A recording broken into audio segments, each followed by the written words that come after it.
Olá, você, meus irmãos e irmãs de Ideal Espírita, vocês amigos e amigas que nos acompanham aqui na página Estação da Luz Espírita. Reiteramos os nossos mais sinceros agradecimentos pela sua companhia, pelas suas vibrações positivas, por nos acompanhar aqui na página, na reprodução dessas programações excepcionais. O objetivo da nossa página Estação da Luz Espírita é a divulgação da doutrina espírita. Não tem fins lucrativos e reunimos aqui o melhor acervo possível para que você encontre no mesmo lugar aquilo que atenda às suas necessidades, pesquisa, estudo, lazer e etc. E aí você vai encontrar aqui a programação da Web Rádio Estação da Luz de Natal e da Web Rádio Cristo Consolador de São Paulo. Nós vamos reproduzir agora na sequência um programa muito bom. Programa Estudando a Codificação Espírita, livro O Céu e o Inferno, Os Anjos Segundo a Igreja, Refutação, com Alexandre Santos e Cristina Buquerque e José Guilherme, aqui na Web Rádio Cristo Consolador. Um programa imperdível, queremos agradecer a sua companhia. Muitíssimo obrigado mesmo por estar conosco. Vamos ao programa.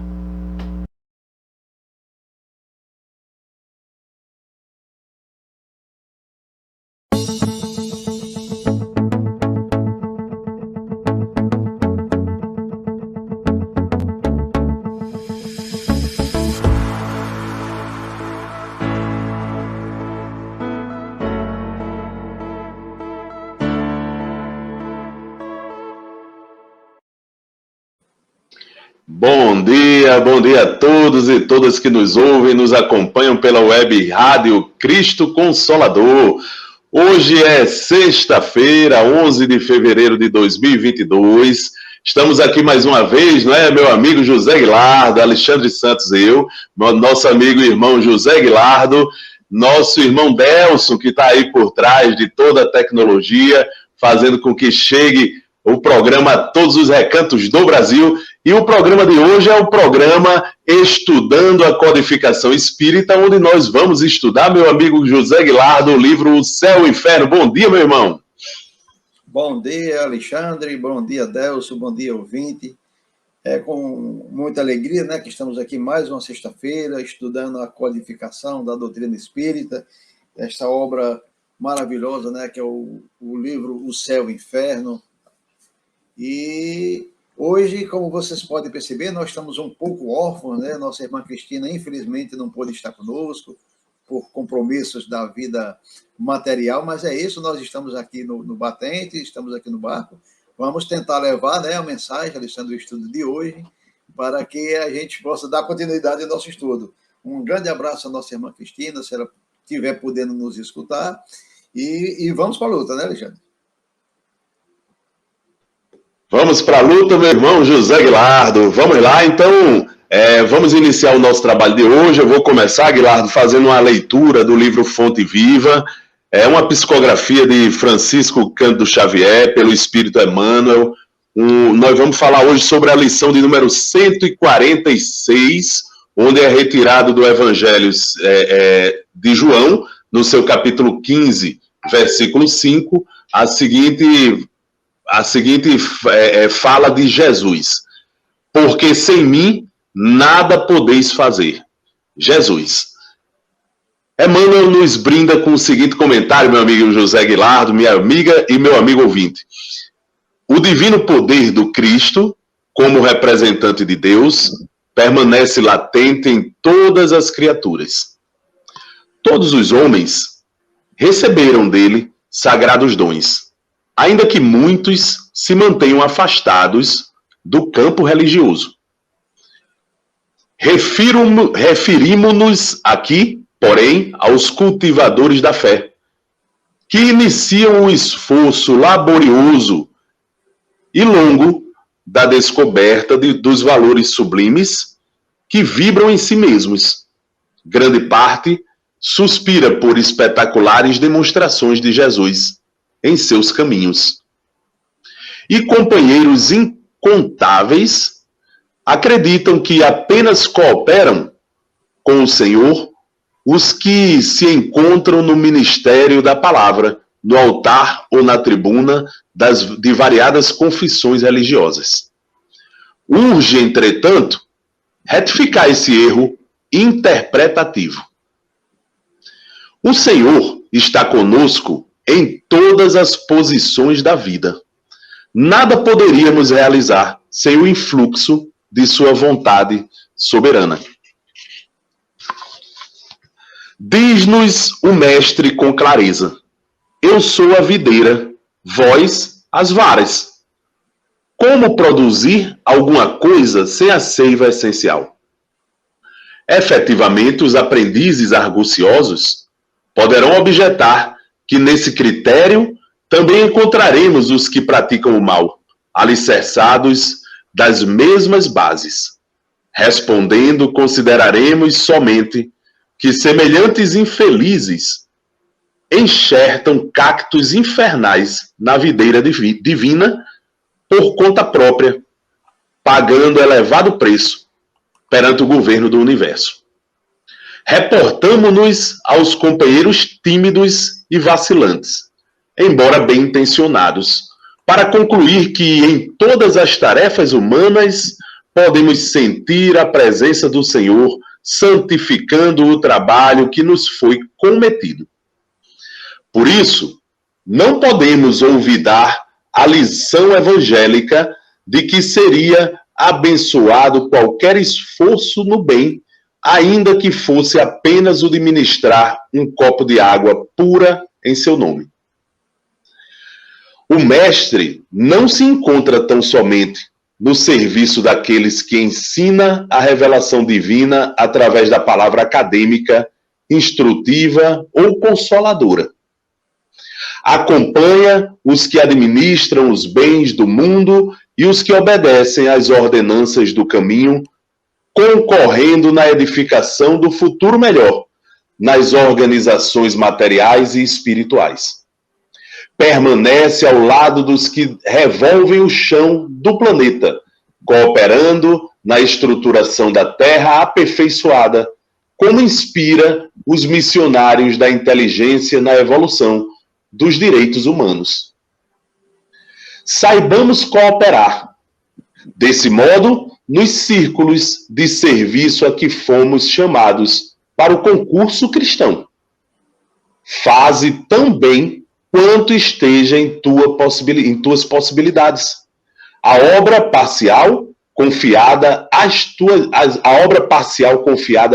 tuas mãos. Por hoje, talvez te enganes, supondo servir às autoridades terrestres. No entanto, chegará o minuto revelador, no qual reconhecerás que permaneces a serviço do Senhor. Une-te, pois, ao divino artífice, em espírito e verdade, porque o problema fundamental da nossa paz é justamente o de saber se vivemos nele tanto quanto ele vive em nós. Eita, meu amigo José Guilardo, essa mensagem foi para todos nós, inclusive para nós, viu, meu amigo Guilardo? É uma mensagem, principalmente para nós, é uma mensagem que nos relembra que Jesus, ele está em tudo, né? Em tudo que nós fazemos, ou ele deve estar em tudo que nós fazemos, né, meu amigo Guilardo? Jesus é um grande professor da humanidade, né? Ele é o guia de toda a humanidade terrestre, né, Guilardo? Então, aquilo que Jesus veio nos ensinar, aquilo que ele veio nos dizer, são ensinamentos que são palavras de vida eterna, que ficarão conosco sempre em todas as atividades que devemos realizar no mundo, Guilardo. É como ele diz aqui, o nosso amigo Emmanuel, nos convidando à reflexão. A gente pensa que está realizando o trabalho na Terra para um patrão humano. Mas não é, meu amigo. Todo o trabalho, ele é feito e presidido pelo Mestre Jesus, né? Jesus é o Espírito crístico que foi colocado no nosso caminho para nos guiar até o momento em que nós pudermos, Guilardo, um dia dizer que somos anjos, né, meu amigo? Estamos estudando os anjos, né? E um dia chegaremos lá, meu amigo. Mas, como disse o próprio Cristo, ele é o caminho, ele é a verdade, ele é a vida, né? Então é através dele que a gente chega no Pai. Então, Cristo está em tudo que nós fazemos. Deve estar em tudo que nós fazemos. Quem nos guia é ele, então é ele que nos ensina qual é o caminho mais correto que a gente deve trilhar nesse mundão de Deus, meu amigo Guilardo, em que nós fomos aqui confinados para a nossa glória da redenção espiritual, meu amigo, lá no futuro, quando a gente aprender a amar muito como Jesus nos ensinou. Então, meu irmão, essa é a lição de hoje, né? Essa é a lição de hoje. Saibamos cooperar e saibamos cooperar com Jesus, né, Guilardo? Todos os chamados da vida para a prática do bem e da caridade, nós devemos saber entendê-los quando nós somos chamados. E olha que a vida nos chama o tempo inteiro, Guilardo, para a prática do bem. Meu amigo, eu costumo dizer que quando a gente acorda, abre os olhos, Deus já colocou um monte de espírito ao nosso redor para que a gente possa amar e fazer a caridade, né? Que são os nossos familiares. Esses são os primeiros, né? Aí tem aqueles que moram sozinhos. Mas eu moro sozinho, mas tem um cachorrinho lá, né? Tem um gatinho. Mas eu não tenho nem cachorro nem gato. Mas vai sair de casa, vai ter lá a vizinhança, vai ter os amigos na rua, né? Os colegas de trabalho. Então, temos que saber cooperar. E cooperar da forma como Jesus nos ensina, meu amigo Guilardo. Meu irmão, vamos fazer aquela prece, né? Para que a gente inicie o programa de hoje. Eu vou fazer aqui a prece, Guilardo, a prece inicial, e logo depois passar a palavra para você que está com o evangelho de hoje, tá bom, meu irmão? Perfeitamente, Alexandre. E antes disso, Alexandre, só um bom dia à nossa irmã Sônia Mota Castro, sempre com a gente aqui, né? Lá em Feira de Santana, Bahia. Muito obrigado, minha irmã, bom dia. Que a paz do Mestre esteja com você também, com todos nós, né, Alexandre? Muito bem, meu amigo Guilardo, muito bem, meu irmão. Então, meu irmão, vamos, meus irmãos, minhas irmãs, vamos levantar nesse momento o nosso pensamento, né? Elevá-lo, jogá-lo lá no alto, tentar sintonizar com o nosso mestre querido, amado Jesus. Amigo e mestre Jesus, mestre de todas as horas, que nos ensina sempre o caminho da verdade e da vida, nós agradecemos ao Pai por mais um dia aqui na carne, mais um dia na reencarnação, que nos foi dada, a fim de que nós possamos ter a oportunidade de nos melhorarmos e melhorar um pouquinho mais o mundo que Deus nos destinou para a nossa caminhada espiritual. Nesse momento, Jesus amado, nós pedimos por todos aqueles que sofrem, todos aqueles que estão cansados, todos aqueles que estão sobrecarregados. E um dia, como nos ensinaste, mestre amado, que todos esses, nós todos que estamos cansados, sobrecarregados, possamos ir a ti, mestre amado, que nos ensina a lei de Deus, que nos ensina como podemos, por nós mesmos, aliviar nossas dores, amando o próximo, como nós amamos a nós mesmos, e aprendermos que, aliviando a dor do outro, naturalmente nós estamos trazendo o lenitivo e o alívio para a nossa própria dor. Que Deus possa nos dar sabedoria sempre, para que nós possamos, mestre amado, saber o caminho do crescimento e da redenção espiritual. Reconhecer nossos erros, nossos defeitos, dominar nossas más tendências e seguir pela vida fora, honrando a reencarnação que um dia nos destes como dádiva do alto. Que assim seja, meu amigo e irmão José Guilardo. Vamos iniciar então os trabalhos de hoje, meu irmão, passando a palavra para você. Valeu, Alexandre, obrigado. Depois desta prece, né, que nos eleva, né, sentemos já preparado para a gente iniciar aqui uma pequena leitura do Evangelho, já para complementar essa prece maravilhosa que você fez, né? Nada como um texto, uma passagem do Evangelho para brindar e começar o nosso programa com força total, com a inspiração do alto, né? Com a ajuda da espiritualidade superior. Então, tiramos aqui uma leitura que está no capítulo 3º do Evangelho segundo o Espiritismo, em seu item 19, que trata da progressão dos mundos. Então, vamos lá ver o que diz o Evangelho, né? Diz assim: o progresso é lei da natureza. A essa lei, todos os seres da criação, animados e inanimados, foram submetidos pela bondade de Deus, que quer que tudo se engrandeça, prospere.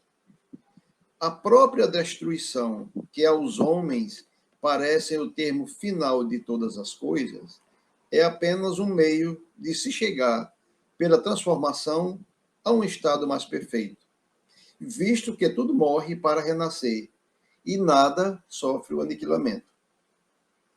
Ao mesmo tempo que todos os seres vivos progridem moralmente, progridem materialmente os mundos em que eles habitam. Quem pudesse acompanhar o mundo em suas diferentes fases, desde o instante em que se aglomeraram os primeiros átomos destinados a constituí-lo, vê-lo-ia a percorrer uma escala incessantemente progressiva, mas de degraus imperceptíveis para cada geração, e a oferecer aos seus habitantes uma morada cada vez mais agradável à medida que eles próprios avançam na senda do progresso. Marcham assim paralelamente o progresso do homem, o dos animais, seus auxiliares, o dos vegetais e o da habitação, porquanto nada em a natureza permanece estacionário. Quão grandiosa é essa ideia e digna da majestade do Criador! Quanto, ao contrário, é mesquinha e indigna do seu poder, a que concentra a sua solicitude e a sua providência no imperceptível grão de areia que é a terra, e restringe a humanidade aos poucos homens que a habitam. Segundo aquela lei, este mundo esteve material e moralmente num estado inferior ao que hoje se acha, e se alçará sob este duplo aspecto a um grau mais elevado. Ele ha chegado a um de seus períodos de transformação, em que de orbe expiatório mudar-se-á em um planeta de regeneração, onde os homens serão ditosos, porque nele imperará a lei de Deus. Santo Agostinho, Paris, 1862. Então, Alexandre, uma pequena reflexão sobre essa passagem do Evangelho, né? O que a gente pode dizer? Ele começa dizendo: o progresso é lei da natureza. E ninguém, nada, coisa alguma, está isento de passar sobre os ditames dessa lei. Todos estão sujeitos, os animais, as plantas, nós, seres humanos, os espíritos, o próprio planeta que nós habitamos, já pensou? Até os próprios planetas estão sujeitos a essa lei de progresso. Então, o nosso estudo de hoje, ele vai tratar um pouco disso, né, Alexandre? Sobre a questão dos anjos. Mas aqui o Evangelho nos mostra que tudo está sujeito à lei do progresso. O próprio planeta, né, ele cita aqui, quem pudesse ver a Terra no seu início, aquela evolução, aquela confusão de materiais, aqueles animais gigantescos, né, e ver a Terra de hoje, se a gente pudesse ter uma visão, digamos assim, cinematográfica e acompanhar, porque, como ele diz, há uma geração imperceptível, mas se a gente pudesse ter uma visão cinematográfica do início até como ele se encontra hoje, ele vê que essa passagem está na mais ampla conformidade com a lei de Deus, né? À medida que nós, seres humanos, que somos, assim, digamos, os encarregados da evolução e do progresso do orbe que nós vivemos, né? À medida que nós evoluímos, juntamente conosco evolui também o planeta, né? Que na Idade das Trevas, na Idade Média, né, a Terra, quem vivesse aqui poderia imaginar que a barbárie, né, quantas coisas hediondas foram cometidas, a escravidão do ser humano pelo próprio ser humano, a exploração, aqueles que eram destinados únicos exclusivamente a servir uma classe considerada superior, né? E aos poucos a humanidade vai progredindo, vai melhorando, vai evoluindo moralmente, porque o que faz o progresso dos mundos é a evolução moral dos seus habitantes. Então, hoje nós já chegamos ao ponto de ter os direitos humanos, não é? A escravidão hoje é considerada hedionda, que há bem pouco atrás era uma coisa tão natural, né? Inclusive os próprios religiosos eram detentores de escravos. Então, essa passagem ela vai nos mostrar e ela vai até nos auxiliar no estudo de hoje, né? Que tudo tem que passar pelo crivo do progresso. Deus, ele é infinitamente bom e justo. Todos terão as mesmas chances, as mesmas oportunidades, os mesmos caminhos. E o bom, Alexandre, como na sua passagem do exórdio inicial, ela nos mostra que Deus é tão bom, infinitamente tão bom para conosco, que de vez em quando ele ainda manda aqueles grandes espíritos que já estão a trilhões de anos-luz da gente, né, para nos auxiliar, para ser o nosso farol, para ser o nosso caminho, para ser o nosso mestre, modelo e guia, sem contar que aqueles que estão constantemente conosco, nos ajudando, nos intuindo a melhorar, a praticar o bem, a ser melhor para com o nosso semelhante, para com nós mesmos. Somos chamados constantemente a cooperar com a obra da criação, e é isso. Um dia todos chegaremos lá, não, o convite é feito diariamente, e o progresso é lei da natureza. Ninguém nasce, ninguém nada, aliás, ninguém não, nada, né? Como ele diz aqui, os homens, os animais e as plantas, sem passar por essa lei. Ninguém melhora sem passar por essa lei. Todos temos um caminho, todos temos uma direção, temos um trabalho a cumprir, temos uma etapa a transpor, e vai ser essas experiências, essas etapas que nós vamos passar, que vai nos tornar melhores moralmente. E assim, quando nós conseguirmos isso, nós melhoraremos o nosso planeta, e como ele diz aqui no final, é chegado o seu período de transformação. Um dia mudará para planeta de regeneração, onde os homens serão ditosos. Aí você imagine como será esse planeta, né? De regeneração, onde todas as pessoas... ainda vai existir um pouco de mal, mas o bem, o amor vai ser infinitamente superior, prevalecerá. Então será um mundo muito agradável, será um mundo muito tranquilo. Aquilo que hoje nós admiramos, digamos assim, naqueles países de primeiro mundo, que você pode sair qualquer hora do dia ou da noite, sem se preocupar com violência. Você imagina no mundo de regeneração, como será agradável viver no mundo desse, né, Leandro? Onde todos estão dispostos a cooperarem uns com os outros. Chegaremos lá, se Deus quiser, Alexandre. Então é isso, seria uma pequena reflexão sobre o Evangelho, sobre o que nós estamos estudando, que o progresso é lei da natureza e é lei divina, Alexandre. Muito bem, meu amigo Guilardo. É isso mesmo, meu irmão. O progresso é lei da natureza e é lei divina. Todos nós estamos inseridos nele. Interessante é que o Livro dos Espíritos, né, Guilardo, nos diz o seguinte, que não adianta nem marchar contra a onda do progresso, né? Ela lhe atropela, ela lhe leva, né? E se não quiser ir, vai ter que ir para outro lugar, onde você se adequa melhor, né? Até, né, reformular os pensamentos e tal, e poder seguir a marcha do progresso novamente, meu irmão. E interessante é que ninguém retrograda, né? Que eu tinha esquecido assim, de fazer um comentário. Quer dizer, a Terra já foi um mundo primitivo. E esse mundo que hoje nós achamos um mundo cruel, um mundo violento, ele já evoluiu, já é um mundo de provas e expiações, né? E expiações. E logo, logo será um mundo regenerado, né? Para esse mundo que ainda não é tão bom, mas já é um pouquinho melhor, né? E estamos no alvorecer da regeneração, né? Para um novo período, né? Que durará muito tempo também, né? Não é que assim, já muito tempo. A regeneração, que vai estar tudo a mil maravilha. Não, é o início, né? É o início da melhora, onde novos ares surgirão, né? Novas mentalidades, né? Surgirão e tornará menos difícil a nossa caminhada, né? É isso, meu amigo. E lembrando que cada um de nós temos uma responsabilidade nisso tudo, porque quando a gente muda, a gente ajuda a mudar um pouquinho o mundo, né? Quando a gente muda para melhor, né, meu irmão? Com certeza.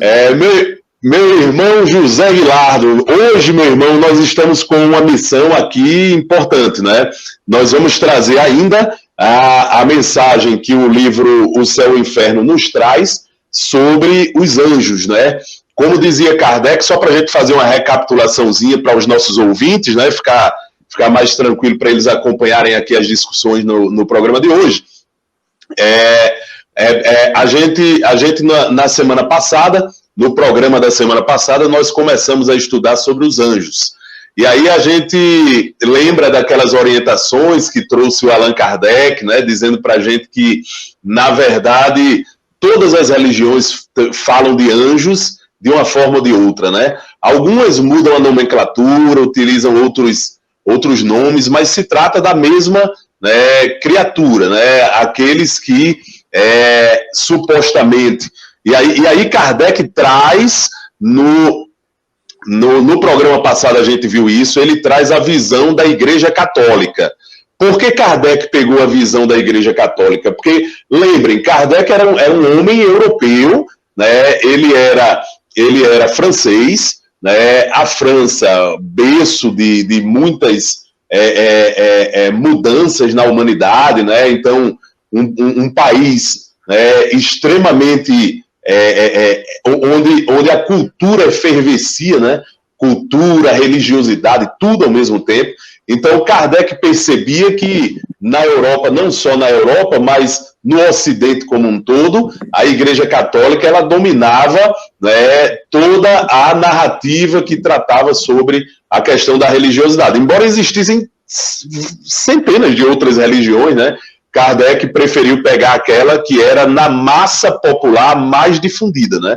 A mais difundida. Se me permite dizer, Alexandre, e Kardec ele foi tão sábio nesse sentido, porque se a gente for observar, no Ocidente imperava o cristianismo, né? O cristianismo era dominante, e todos aqueles que não eram católicos, indiretamente eles vieram do catolicismo, né? Porque o protestantismo foi uma dissidência. Perfeitamente. De qualquer maneira, abrangia todos, né? Porque muitas das ideias do catolicismo permaneceram nos protestantismos, tal como a dos anjos, né?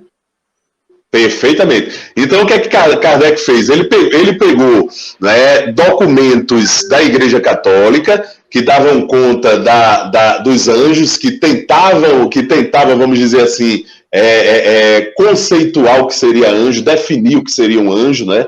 O que seriam os anjos e qual a função deles na obra de Deus, né? E aí Kardec ele pega essa doutrina da Igreja Católica, que era a mais difundida, né, Guilherme? E ele começa a tentar, né, fazer uma transição aí para aquilo que ele vai definir no próximo capítulo, né? Que seria, aliás, no próximo ponto, né? Que seria os anjos segundo o Espiritismo, né? Então ele foi buscar aquela doutrina que era mais difundida para pegar a ideia que mais ou menos era geral sobre os anjos na época, era uma ideia da Igreja Católica, mas grande parte das religiões tinha aquela mesma ideia também a respeito dos anjos, né? Então Kardec pega essa ideia e depois tenta esclarecer com o que vem a nos dizer a doutrina espírita, a doutrina dos espíritos, que nos foi trazida pelos espíritos superiores. Então, meu amigo Guilardo, no programa de hoje, nós vamos tratar exatamente sobre a parte em que Kardec refuta essa ideia da doutrina católica sobre os anjos. Tá bom, meu irmão? E aí a gente vai seguir mais ou menos a ideia de Kardec aqui para a gente ir explicando os pontos e tratando sobre esse assunto. Primeiramente, Guilardo, Kardec nos diz o seguinte aqui no item 3. Ó. O princípio geral resultante dessa doutrina é que os anjos, aí ele está falando da doutrina cristã católica, né? É que os anjos são seres puramente espirituais. Os anjos são seres puramente espirituais, anteriores e superiores à humanidade. Criaturas privilegiadas e votadas à felicidade suprema e eterna desde a sua formação, dotadas por sua própria natureza de todas as virtudes e conhecimentos, nada tendo feito, aliás, para adquiri-los. Então ele parte primeiro dessa ideia geral, que foi trazida pela Igreja Católica, né? E Kardec continua dizendo, estão, por assim dizer, no primeiro plano da criação, contrastando com o último plano, né? Onde a vida é puramente material. E entre os dois, medianamente existe a humanidade. Então, nós, humanidade aqui, seríamos o plano intermediário aí, ó. Isto é, as almas, seres inferiores aos anjos e ligados a corpos materiais.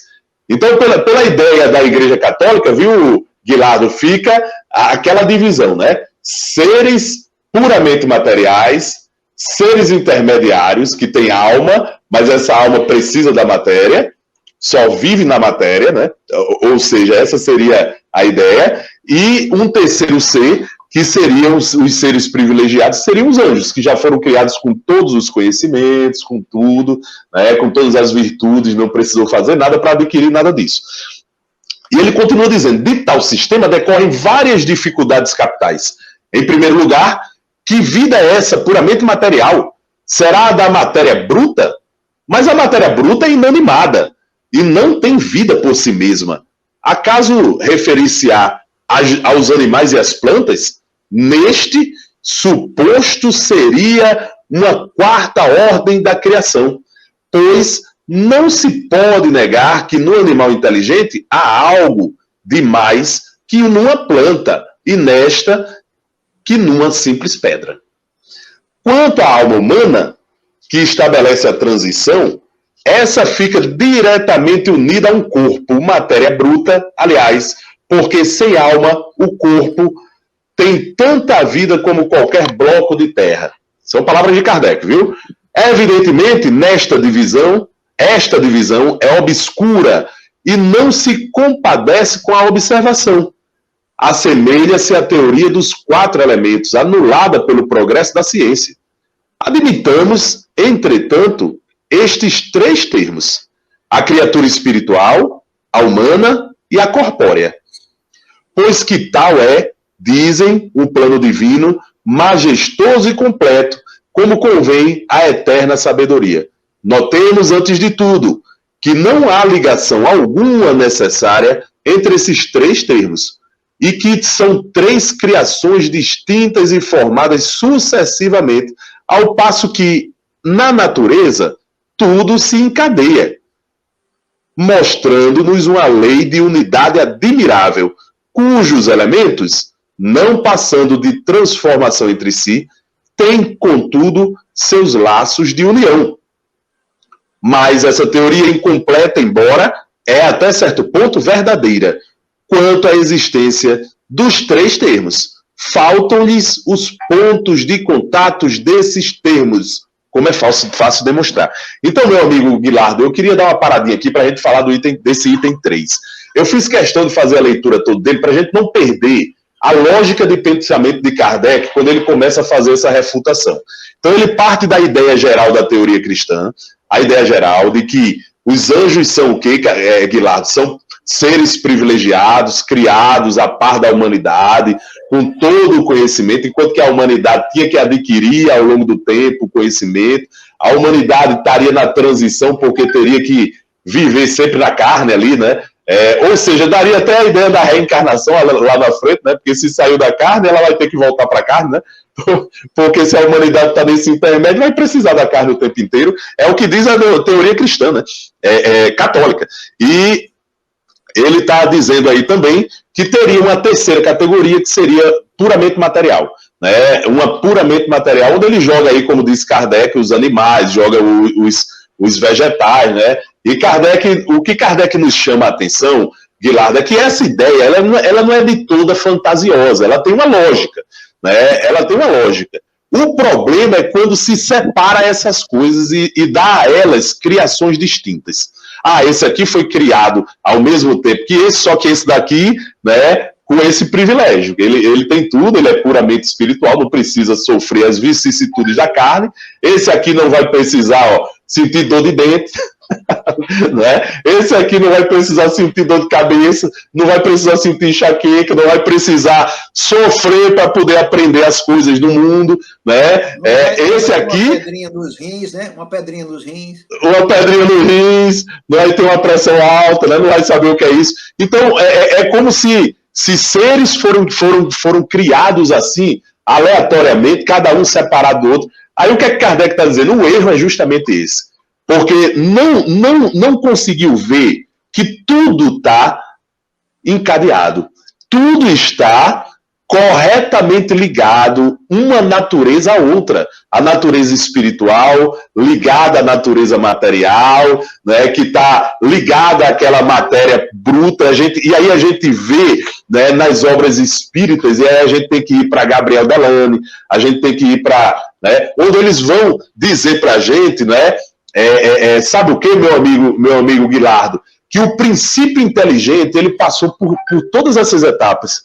Ele passou pela etapa, né, lá do mineral, depois ele foi passando pela etapa do vegetal, do animal, do hominal, né, até chegar à angelitude. Né? Então, o princípio inteligente passou por tudo isso. Ou seja, e o que é que Kardec nos lembra logo agora nesse primeiro ponto, meu amigo Guilardo?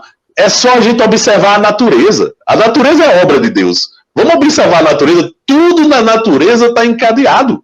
Né? Embora a gente consiga identificar coisas de naturezas diferentes, mas vivendo ali no mesmo habitat e interdependendo do outro, muitas vezes. Né? Então, tudo feito de forma encadeada. Por que seria diferente nessa relação entre matéria e espírito? E aí, meu amigo Guilardo, eu vou parar por aqui, porque eu já estou falando demais, não estou deixando espaço para o nosso amigo Guilardo refletir conosco aqui também. Com você, meu irmão.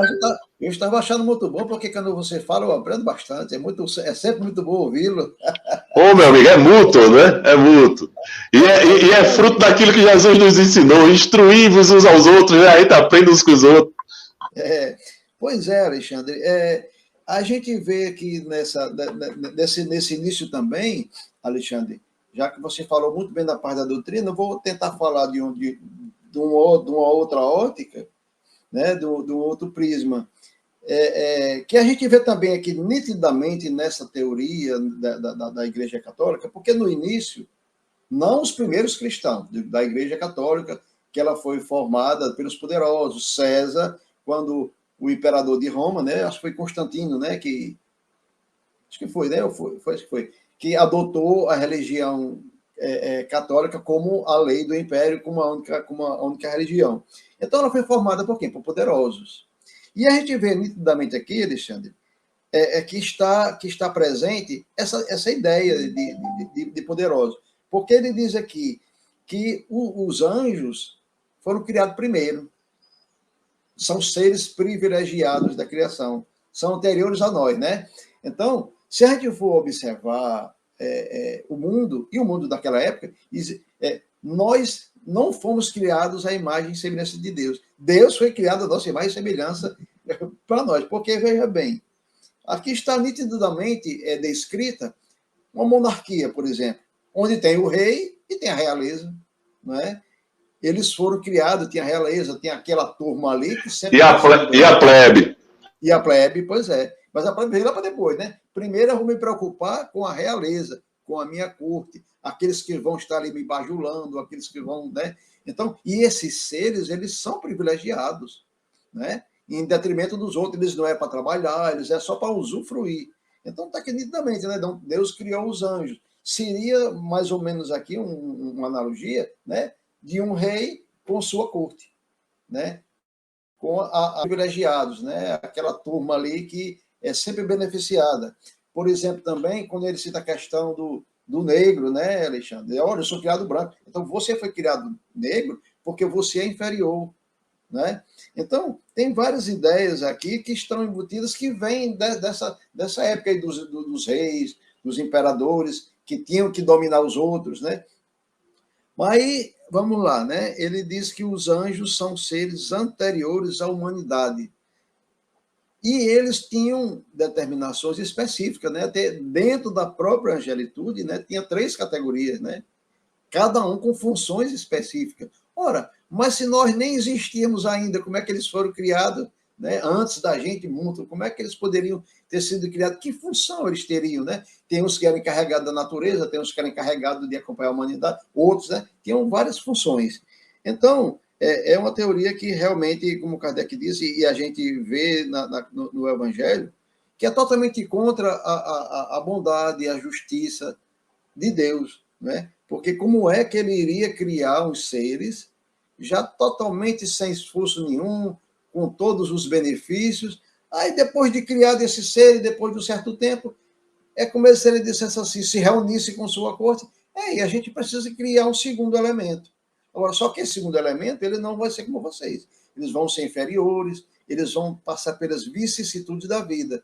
Nós vamos dar a oportunidade deles também chegarem a usufruir do que vocês têm. Mas, para isso, eles vão precisar de umas pedrinhas nos rins, aqui ou lá um vai ter um câncer, vai ter uma doença muito dolorosa, vai sofrer muito, outros vão passar fome, outros vão ser condenados injustamente, outros vão ser crucificados, outros vão ser queimados vivos. Quer dizer, por que Deus faria isso com nós pobres da plebe, né? Da plebe da criação? Por que ele faria isso conosco, né? Por que ele seria tão assim cruel conosco, né? Nos obrigaria a passar por tudo isso, onde já tem uma turma lá que sempre esteve lá, né? E a gente, para poder chegar lá, pelo menos na borda, na margem de onde eles estão, a gente tenha que sofrer tanto, tenha que passar por uma luta tão grande, né? Tenha que passar por esse mundo primitivo, mundo de regeneração, e depois de muitas lutas, e muitas lutas, é que a gente vai poder chegar lá, né? Então, realmente incompatível com a bondade e a justiça divina. Por isso que no Evangelho está que a lei de progresso é uma lei imposta a todos. Não existe privilégios na criação. O que existe é uma determinação, que todos chegaremos lá, né? Agora, como nós poderemos chegar lá é que uns chegarão primeiro. Agora, como eles não estavam totalmente errados, Alexandre, eles não compreendiam, naquela época, eles já tinham intuição, talvez o entendimento de que existia anjos, não é? Então, eles não entendiam por que existia um anjo e existia a gente. Então, eles procuraram uma teoria para tentar explicar. Mas só que essa teoria deles é incompatível com o amor divino, com a bondade e a justiça de Deus, né, Alexandre? Então, eles procuraram um meio equivocado para tentar justificar. Existem seres privilegiados da criação. Privilegiados somos todos nós, né, Alexandre, que fomos criados, né, para um dia poder conviver dessa felicidade que os ditos anjos hoje já vivem, né? Só depende de nós, né? Só depende de nós. Para isso está a lei de progresso e não nos faltarão oportunidades, né, Alexandre? E nem trabalho, principalmente trabalho, né? Muito bem, meu irmão José Guilardo. Parabéns, Guilardo, aí pelas observações, pelas comparações. Isso vai ajudando o ouvinte, vai ajudando a todos nós, né, a fazer o paralelo e entender direitinho qual é a mensagem trazida aqui por Kardec. Kardec continua, viu, meu amigo Guilardo, nos itens 4 e 5, pegando itens de um concílio. E aí é preciso que a gente relembre aos nossos irmãos que Kardec está tirando essas informações da teoria lá da Igreja Católica, não é à toa, ele está tirando de documentos, viu? Documentos que foram colocados no papel, que foram pensados pela cúpula da Igreja. E veja que ele está falando aqui para a gente... Notadamente o Concílio de Latrão, né? Ele cita bem... Isso, o Concílio de Latrão, que não foi um concílio qualquer, ele foi um concílio ecumênico, viu, meu amigo Guilardo? Por isso que quando Kardec começa a buscar refutação, ele vai buscar esse documento, porque é um documento que dialoga também com outras igrejas, né? Não só a católica. Se ele é ecumênico, né? Várias outras autoridades de outras igrejas também assinou e também concordou, né? Então, o que é que Kardec diz aqui para a gente a partir dos itens 4 e 5? Primeiro, ele parte da ideia de que a igreja, ela afirma nesse documento que esses três elementos, o elemento puramente espiritual, ou seja, os anjos, a humanidade, né, que é o elemento intermediário, e o elemento puramente material, esses elementos eles foram criados ao mesmo tempo, e eles foram criados, aí é o que dá a ideia de privilégio, né, Guilardo? E eles foram criados todos por uma ideia de Deus, uma ideia que Deus teve do nada, né?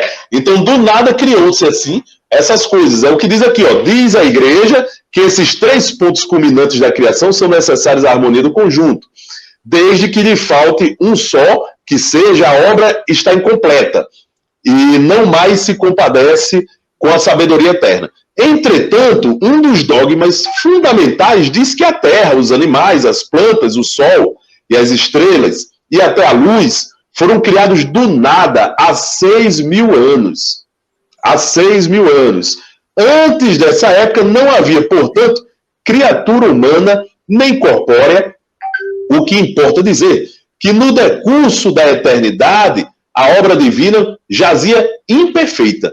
É artigo de fé capital a criação do universo há 6.000 anos, tanto que há pouco ainda era a ciência anatematizada por destruir a cronologia bíblica, provando maior ancianidade da Terra e de seus habitantes. Então, meu amigo José Guilardo, Kardec começa a fazer uma crítica, né? É uma teoria que já surge de algo que já foi até derrubado pela ciência, né? De que a Terra foi criada há 6.000 anos atrás, quando a própria ciência já mostrava o contrário. Lembrando que nessa época já existia a geologia, que já cortava os terrenos da Terra e começava a analisar e dar idade ao nosso planeta, né? Já existia muitas outras ciências que iam desfazendo aquela ideia de que a Terra e a humanidade tinha sido criada, né, naquela época, quando, né, várias outras fósseis e outras coisas mostravam que em idades anteriores já existia humanidade, já existia Terra, viu? Então, o que é que acontece? O que é que nós temos aqui? Nós temos um dogma, né? Nós temos um dogma que Kardec começa a bater e dizer, olha, não é à toa que existe uma imagem distorcida, porque tudo surge de algo que já não é verdadeiro, né? Que já não é verdadeiro, que a ciência já comprovou o contrário, né? Então ele já começa a criticar por aí, né, meu amigo Guilardo? E depois ele chega no item 5, Guilardo, nos dizendo, essencialmente, do destino da alma. Quando ele diz, o concílio formula, além disso, uma estranha proposição. Nossa alma, diz, igualmente espiritual, é associada ao corpo, de maneira a não formar com ele mais que uma pessoa. E tal é, essencialmente, o seu destino. Ora, se o destino essencial da alma é estar unida ao corpo, esta união constitui o estado normal, o desígnio, o fim. Por isso que é o seu destino. Entretanto, a alma é imortal e o corpo não. A união daquela com este só se realiza uma vez, segundo a Igreja. E ainda que durasse um século, nada seria em relação à eternidade. E aí Kardec vai começar a criticar isso e entender que existe um pouco de falta de lógica aí, né? Se a humanidade é aquele ser, Guilardo, que foi criado, que tem uma alma, ou seja, um ser espiritual, que deve habitar numa matéria, então, meu amigo, depois que a gente morre, o que é que acontece? A gente precisa voltar para o corpo novamente, né? Porque não tem que viver na matéria. Então, o concílio colocou em xeque aquilo que ele critica, que é a ideia de refutação da própria reencarnação, meu amigo Guilardo. No momento em que entende que a alma humana precisa de um corpo para ela poder desempenhar a sua atividade da forma como Deus prevê para ela, né? Assim como diz a doutrina cristã católica e outras religiões, porque nós temos um documento aqui ecumênico. Guilardo, é com você, meu irmão. Pois é, Alexandre, realmente, né, faltaria aí um elo. Ele diz aqui mais na frente que a alma sem o corpo é um ser incompleto. Como pode, né? Aí a gente aprende na doutrina espírita, Alexandre, que nada que Deus cria é inútil, né? Então, esse corpo, ele tem um objetivo. É através dele, né, que o espírito ele vai combater as suas más inclinações. É através dos apelos da matéria, né, que nós seremos submetidos através da vicissitude, através da dificuldade, que nós vamos tentar nos melhorar. É através desse corpo, é um instrumento que Deus usa para a gente, onde a gente pode praticar a nossa evolução, o nosso progresso. Né? Não quer dizer que no mundo espiritual a gente também progride, a gente progride e também evolui muito no mundo espiritual. Mas esse corpo, como eu já disse outras vezes, o meu entendimento, né, Alexandre, ele funciona como uma espécie de carvão, né, onde eu venho através dele tirando as impurezas do espírito. É através dessa matéria que eu tenho a oportunidade, né, de melhorar, de passar por determinadas situações, que aquilo vai fazer com que eu progrida e não cometa mais determinados equívocos, determinados erros, né? E a gente vê aqui também nesse comentário que ele fala que a humanidade, da igreja, né, que a humanidade tem 6.000 anos aproximadamente, tudo foi criado, já existia lá os anjos, a corte celeste, né? Mas o resto faz 6.000 anos que foi tirado do nada. Eu acho interessante assim, que às vezes muitos católicos, os irmãos, eles defendem a Bíblia literalmente, porque ela é todo sentido figurado, é todo um sentido, né? Mas tem certas coisas, se for analisar como eles dizem, já coloca por terra esse concílio aqui, porque se você for ler o livro da genealogia, o Gênesis, né? Lá vai estar, fulano, Noé viveu 900 anos, o filho dele viveu 1.000 anos, o outro viveu 3.000, pronto, só esse povo já daria 6.000 anos, né? Só aquele povo inicial, aqueles primeiros habitantes, segundo, né, o Gênesis da Bíblia, só esse povo já daria todos esses 6.000 anos, porque era uma brincadeira, era você viver 1.000 anos naquela época era tranquilamente, né? Não tinha remédio, não tinha nada, mas todo mundo vivia. Isso aí é só para mostrar que é um sentido figurado, é uma ilustração, mas é que esse corpo que nos foi dado é a maneira que Deus achou da gente progredir, Alexandre. Ele sabe nos colocar em determinadas situações. E só através disso é que a gente vai evoluir moralmente aqui na Terra. Porque é onde eu vou poder provar, onde eu vou poder ser testado, se eu realmente melhorei, passando por novas situações, pelas mesmas situações que eu já passei, né? Então, se for do jeito que ele diz, é que realmente falta esse elo, né? O espírito só existe com a matéria, e quando a pessoa morre, o que acontece, como você muito bem disse, né? Ele precisa de pegar o outro corpo. Então, sem querer, eles estão aí admitindo a encarnação, né? Sem querer, né? Porque realmente eles estão certos no sentido de dizer que o meu espírito precisa desse corpo, mas ele precisa para evoluir, né? Ele precisa para melhorar, para que eu expurgue, eu expie certas coisas que eu fiz os outros sofrerem, porque em espírito não daria, não teria como. Mas a inteligência divina é infinitamente, não tem limites, ele tem diversas maneiras de fazer a gente avançar, né, Alexandre? E o corpo material é uma delas, se não a principal, né? Pelas vicissitudes da vida, pelas coisas a que nos são impostas atravessar pela nossa caminhada, né, Alexandre? Perfeitamente, meu amigo Guilardo. E Guilardo, Kardec segue nos itens 6 e 7, 8 e 9, ele fala sobre essa relação entre a alma e o... Aliás, o 6 não, o 6 ele vai falar sobre a questão da hierarquia lá entre os anjos e tal, mas o que nos interessa mais agora, nesse momento, é a partir do 7, quando ele começa a falar dessa união íntima entre a alma e o corpo, né? Aí ele está falando da humanidade, né? O que seria a humanidade para a Igreja Católica.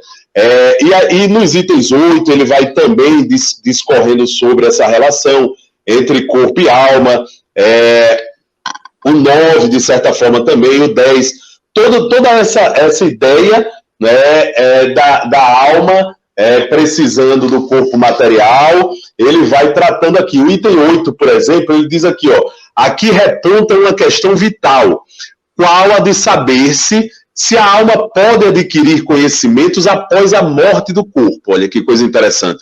Se uma vez liberta do corpo, não pode adquirir novos conhecimentos, a alma da criança, do selvagem, do imbecil, do idiota ou do ignorante permanecerá tal qual era no momento da morte, condenada à nulidade por todo o sempre. Mas, se ao contrário ela adquire novos conhecimentos depois da vida atual, então é que pode progredir. Aí depois ele continua, sem progresso ulterior para a alma, ou seja, posterior à morte para a alma, né, chega-se a conclusões absurdas, tanto quanto admitindo-o, se conclui pela negação de todos os dogmas fundados sobre o estacionamento, a sorte irrevogável, as penas eternas, etc. Tudo isso cai por terra, segundo Kardec. Progredindo a alma, qual o limite do progresso? Não há razão para não atingir por ele ao grau dos anjos ou puros espíritos. Aqui é onde Kardec chega ao ápice da refutação, viu, meu amigo Guilardo? O que é que ele faz aí? Veja só, o que é que Kardec faz? Kardec pega a ideia de alma que a Igreja Católica trouxe e que outras igrejas adotaram também a partir da assinatura desse documento ecumênico, tá? Então a alma é aquele ser criado, espiritual, mas para viver na matéria, tá? Para viver na matéria e precisa da matéria para poder aprender e para poder evoluir. Aí Kardec começa a questionar e diz, mas peraí, aí depois que ela desencarnou, depois que ela perdeu a matéria, pronto, a alma volta para o mundo espiritual, tá bom. Mas a grande questão agora, aí olha como Kardec foi sutil e inteligente. O que é que ele faz? Ele diz, a alma a partir daqui pode evoluir? É aí onde ele vai chegar ao ápice da refutação. Porque se admite que a alma, depois da matéria, pode evoluir, então ela não precisa da matéria para evoluir, meu amigo. A matéria vai ser importante para estágios de evolução, mas não vai ser necessária para a evolução. Ela evolui mesmo sem estar na matéria. É esse ponto onde ele quer chegar, né? Porque pela ideia da igreja, você morreria, você não evolui mais. Aí Kardec pega pelo pé. Porque ele diz, então, peraí, vamos pegar a criança. Quer dizer que a criança desencarnou e ela não vai mais evoluir, ela vai continuar criança para o resto da eternidade. Quer dizer que, né, o sujeito que na Terra estava ocupando um corpo caracterizado pela idiotia. Quando ele fala de idiotia, ele está falando das diversas doenças mentais que retiram do sujeito a capacidade de raciocinar, de pensar, ou seja, aquelas doenças mentais que realmente incapacitam, né, o ser humano. Aí quer dizer que o sujeito é um doente mental que não consegue raciocinar, aí de repente ele morre e o espírito dele parou ali, vai ficar idiotizado pro resto da eternidade. Então Kardec começa a refutar isso. Isso não está de acordo com a ideia de um Deus justo, bom, misericordioso. Ele vai refutando isso que passa a ser ilógico com a ideia de uma justiça divina, meu amigo Guilardo. Exatamente, é totalmente ilógico, né? Aí ele cita ainda, Alexandre, na sequência, que se você não evolui, aí ele cita, e de onde vêm aqueles conhecimentos inatos, né? Né? Outro ponto fundamental. Porque você observa certas crianças, prodígios, certos meninos, que aos 6, 7 anos já são mestres em música, têm um conhecimento na pintura, na arte, na música, na matemática, né? Uma facilidade incrível. Por que essas crianças teriam... onde foi que eles aprenderam isso? Não é? Quer dizer, então, é um item realmente que ele aborda muito interessante. Tem que haver o progresso além. O progresso continua porque seria como dizer que Deus falhou na criação. Não, ele criou seres humanos com defeito. Não, esses aqui, né, não podem melhorar. Eles nasceram assim, eles vão ficar assim para sempre. Né? Aí, onde estaria o amor e a justiça e a bondade divina? Né? Então, é como eu estava dizendo anteriormente, é porque esses seres que nascem nessas condições e que morrem nessas condições, seriam experiências que eles precisariam passar, não é, Alexandre? Eles teriam necessidade de passar por um corpo com uma doença mental, com uma onde ele não pudesse expressar as coisas e onde fosse impedido de praticar certas atitudes, certos equívocos, né? Então, essa teoria dos anjos, da igreja, ela tem muitos pontos escuros, né? Que tiram todo o encadeamento, falta aquele elo, né? Falta aquele elo que liga, que poderia justificar tudo, né? Isso. Né? Pode dizer. E nos parece, viu, Guilardo, que o elo é a lei da evolução, né? A lei da evolução é que se coloca aí como o elo que liga tudo, desde aquele que foi criado simples e ignorante até aquele que hoje é anjo, né? Parece mais lógico isso do que algo atravessado, criado no meio de caminho, já perfeito, e outro aqui imperfeito, né? Essa lei de evolução, exatamente a lei do progresso, é o nosso bem maior, né, Alexandre? Todos nós teremos a oportunidade. E o nosso Criador, como pedagogo por excelência, Alexandre, ele não dá ponto sem nó. Né? Ele deixa a gente agir com as experiências, mas devagarinho ele vai nos conduzindo até todos nós chegarmos. Então, a teoria dos anjos, eu poderia até dizer assim, um entendimento meu, né? E existem os anjos, todos nós nascemos anjos. Nós precisamos saber disso, né? Que a gente nasceu, que a gente precisa... Nós precisamos chegar lá, né? E a gente precisa abrir as portas e adquirir essa condição de que nós já somos, que está latente. Isso, meu amigo. Ali, né? Nós temos todas as potencialidades, todas as capacidades, todo o auxílio necessário, todos os recursos necessários para podermos usufruir essa condição. Um dia chegaremos lá. E meu amigo Guilardo, nós estamos aqui a 1 minutinho do final do nosso programa. Eu queria só finalizar aqui com a leitura do item 10, que para mim parece muito interessante, para a gente fechar, em que Kardec diz o seguinte, Kardec, a respeito da união da alma com o corpo, o Espiritismo professa uma doutrina infinitamente mais espiritualista, para não dizer menos materialista, tendo ao demais, a seu favor, a conformidade com a observação e o destino da alma. Ele ensina-nos que a alma é independente do corpo, não passando este de temporário invólucro. A espiritualidade é-lhe a essência e a sua vida normal é a vida espiritual. O corpo é apenas instrumento da alma para exercício das suas faculdades nas relações com o mundo material. Separada desse corpo, goza dessas faculdades mais livre e altamente. Então é bom a gente fechar dessa forma, meu amigo Guilardo, porque no próximo programa nós vamos entrar exatamente na ideia de anjos segundo o Espiritismo. E como nós fechamos aqui. E é exatamente aqui, Alexandre, nesse item que você falou agora, que ele já deixa o elo para o próximo, né? Olha, o elo para o próximo. O toque para o próximo, né? Os anjos se... Exatamente, meu amigo. E aí a gente convida todos os nossos ouvintes, os nossos irmãos e irmãs que nos acompanham pelo web rádio Cristo Consolador, a acompanhar as cenas dos próximos capítulos na próxima sexta-feira, onde estaremos aqui novamente, meu irmão Guilardo, falando sobre o céu e o inferno, e desta feita trazendo a ideia do Espiritismo acerca dos anjos.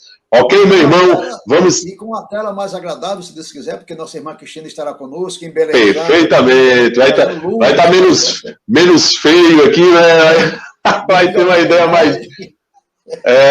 E aí, meu irmão, eu lhe passo a palavra logo para você fazer aquela prece final. Perfeitamente, Alexandre. Vamos lá, né? Vamos fechar nossos olhos, mentalizar nosso Criador, nosso Mestre Jesus. E a gente não poderia terminar, depois de um estudo desse, sem aquela prece que Jesus nos ensinou, onde ela resume tudo sobre o nosso Criador, né, Alexandre? Quando ele diz assim: Senhor Deus, nosso Pai, que estás em toda parte, santificado seja o teu nome no louvor de todas as criaturas. Venha a nós o teu reino de amor e sabedoria. Seja feita a tua vontade acima dos nossos desejos, tanto na terra quanto nos círculos espirituais. O pão nosso do corpo, da mente, dá-nos hoje. Perdoa as nossas dívidas, ensinando-nos a perdoar nossos devedores com esquecimento de todo o mal. Não permitas que venhamos a cair sob os golpes da tentação de nossa própria inferioridade. Livrai-nos do mal que ainda reside em nós mesmos, porque só em ti brilha a luz eterna do reino e do poder, da glória e da paz, da justiça e do amor para sempre. E assim, nós agradecemos por mais essa oportunidade de estarmos aqui juntos na Web Rádio Cristo Consolador, levando as mensagens da doutrina espírita. Obrigado, irmão Deus. Obrigado, espiritualidade amiga, que tem nos amparado para que a gente possa seguir em frente, trabalhando um pouquinho, apresentando nossas migalhas de cooperação na seara espírita, no trabalho da criação. Muito obrigado. Até sexta, se Deus quiser, que assim seja. Que assim seja, meu irmão. E agradecendo também a nossa irmã Amanda, que nos ajudou aí também na manhã de hoje. Valeu, meu irmão. Até a próxima e até o próximo programa, se Deus quiser. Já, já.